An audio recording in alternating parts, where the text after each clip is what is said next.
Leatherhead is a place that is about 12 miles away from Mayberry Hill. As we were driving towards Leatherhead, we could smell the scent of hay in the air, and the fields on either side of the road were covered in flowers. We heard some loud noises that sounded like gunfire, but it stopped quickly and everything became calm again. We arrived safely in Leatherhead around 9 p.m. and I had dinner with my relatives while my wife stayed with them. During the drive, my wife was very quiet and seemed worried that something bad might happen. I tried to comfort her by saying that the Martians were not able to move far from the pit, but she only responded with short answers. If it weren't for our promise to the innkeeper, she would have probably asked me to stay in Leatherhead that night. Looking back, I wish we had stayed there. When we said goodbye, her face was very pale. I was really excited all day and felt like I had caught the fever that sometimes happens when people are at war. I was happy to go back home to Mayberry that night and was even hoping that the loud noise I heard earlier was the end of the Martians who were invading us. I wanted to be there to see it happen. When I left my cousin's house to go home, it was very dark outside and the air was hot and still. The clouds were moving quickly, but there was no wind on the ground.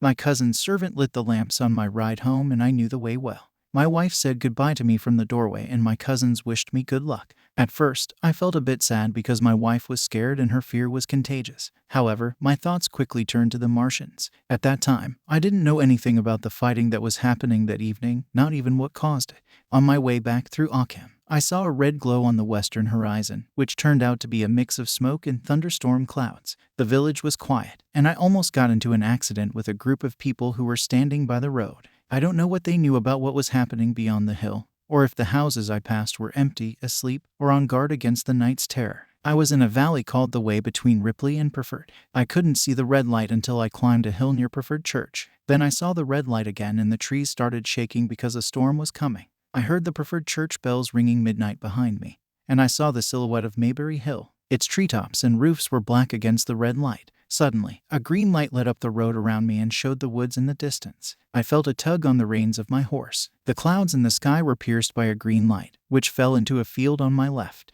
This was the third shooting star. The storm was coming and we saw the first lightning bolt, which was very bright and purple in color. Suddenly, the thunder roared loudly like a rocket right above us. The horse got scared and ran away uncontrollably. We were riding down a slightly steep slope that leads to the bottom of Mayberry Hill. Once the lightning started, it came in quick flashes one after another. The thunder was also unusual, sounding like an enormous electric machine working, with crackling noises accompanying it.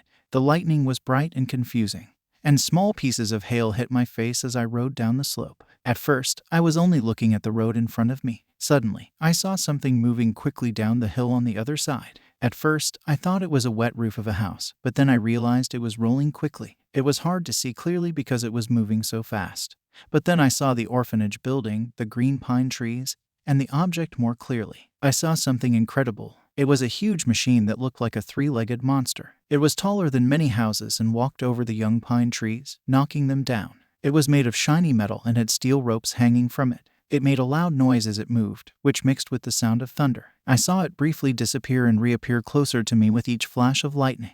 It looked like a milking stool tumbling along the ground, but much bigger and made of machinery on a tripod stand. Suddenly, the trees in front of me in the pine forest were forcefully moved apart, like when a person pushes through brittle reeds. They were broken and thrown aside.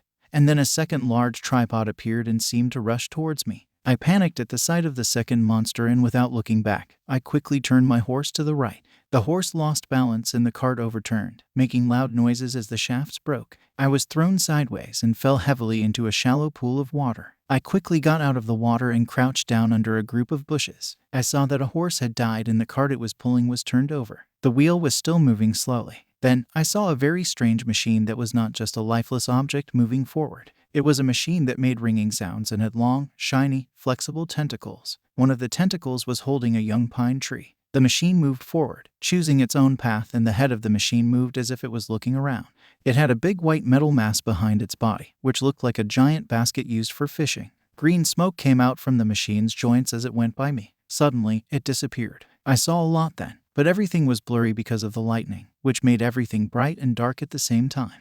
The machine made a very loud and joyful noise as it passed, which covered up the sound of the thunder. In just a minute, it joined another machine that was half a mile away, and they both went to look at something in the field. I think that something was the third of the 10 cylinders that had been sent to Earth from Mars. I stayed there in the rain and dark for a while, watching these huge metal machines moving around in the distance above the hedges, using the intermittent lightning to see them. The rain started getting harder, and their figures became blurry but then cleared up again. Sometimes there was no lightning, and I couldn't see them anymore. I was completely wet from the hail above and puddles of water below me. It took me a while to get up and find a dry spot, and I was so shocked that I didn't think about how much danger I was in. Nearby was a small wooden house with a garden where potatoes were grown. I finally got up and ran towards the house, trying to stay hidden. I knocked on the door, but nobody answered, so I decided to crawl towards the woods and make my way to Mayberry, using ditches for cover. When I reached the pine woods, I continued on, still wet and cold, towards my own home. I walked among the trees, trying to find the path.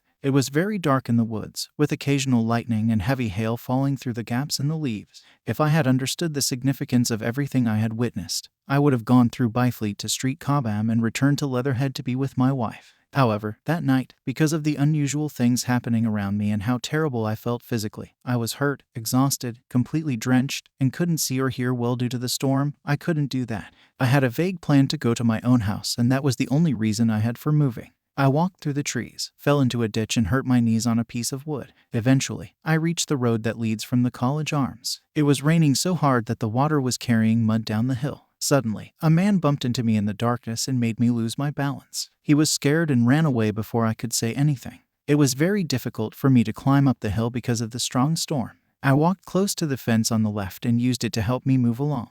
As I was walking near the top, I accidentally stepped on something soft. A quick burst of lightning allowed me to see that I had stepped on a pile of black cloth and boots. I couldn't see the person clearly but waited for the next flash of lightning. With the next burst, I could see that the person was a strong man, dressed inexpensively but not poorly. His head was bent under his body, and he was crumpled up near the fence like he had been thrown there. Even though I was disgusted at the thought of touching a dead body, I still checked to see if the person had a heartbeat. Unfortunately, they were already dead, and their neck was broken. Suddenly, there was another flash of lightning, and I saw that the dead person was actually the landlord of the Spotted Dog, whose vehicle I had taken earlier. I carefully walked past him and continued up the hill towards my home, passing by the police station and the College Arms. Despite the storm, I didn't see any fires nearby, although I could see red light and smoke in the distance. Most of the houses around me seemed to be okay. However, near the College Arms, I saw a dark lump in the road. I heard voices and footsteps coming from the direction of Mayberry Bridge, but I was too scared to call out or investigate. Instead, I used my key to enter my house, locked and secured the door, and collapsed at the bottom of the stairs. I couldn't stop thinking about the huge machines that were making all the noise and the dead body that had been hit by them. I sat there, huddled against the wall, trembling with fear.